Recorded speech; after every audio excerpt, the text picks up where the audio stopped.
Euskal Zine Bileraren 38. edizioa heldu da bere bukaerara, eta bertan Aitor Oñederraren I Said I Will Never Talk About Politics eta Iago Mateoren Fisura lanak izan dira lanik sarituenak, urrezko antzarrekin.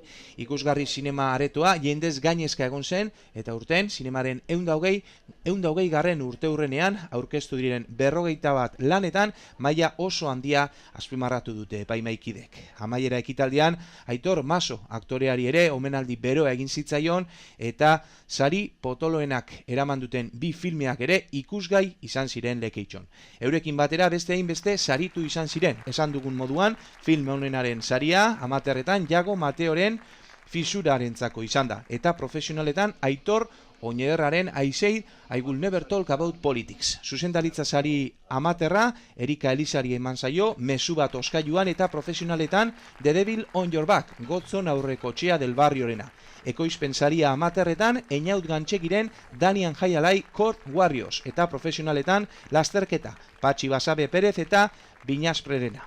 Gidoizarian amaterretan Erika Elizaren mezu bat oskailuan, eta profesionaletan Aitor Oñederraren I Said I Will Never Talk About Politics. Argazki saria amaterretan Iago Mateo Belaskoren Fisura, eta profesionaletan Gotzon aurrekotxea del barrioren The Devil on Your Back.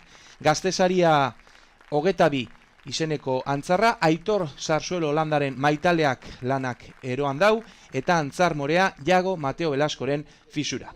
Benito Ansola beka bestalde Irati Kanoren Leioak lanak eroango da. Iago Mateo Belasko Fisura lanaren sortzailea. Bueno, ni Iago Mateo naiz, Fisura film laburraren zuzendaria. Gaurkoan antzar morearen saria jaso dugu lehendabizi, hori ja izan da pasada bat, baina gero etorri dira bai argazki onenaren saria, eta azkenik amateur mailako film labur onenaren saria.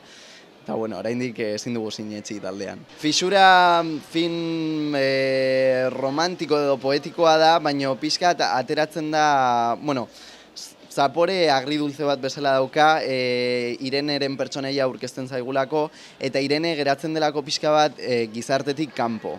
Bai bere aldetik edo berez gizarteak baztertzen duelako. Orduan maitasun erromantiko hori arrainetan aurkitzen du, eta, bueno, amaiera ezin dizuet kontatu, baina horretan datza pixka bat, ezta? Pertsonaia poetiko honen inguruan.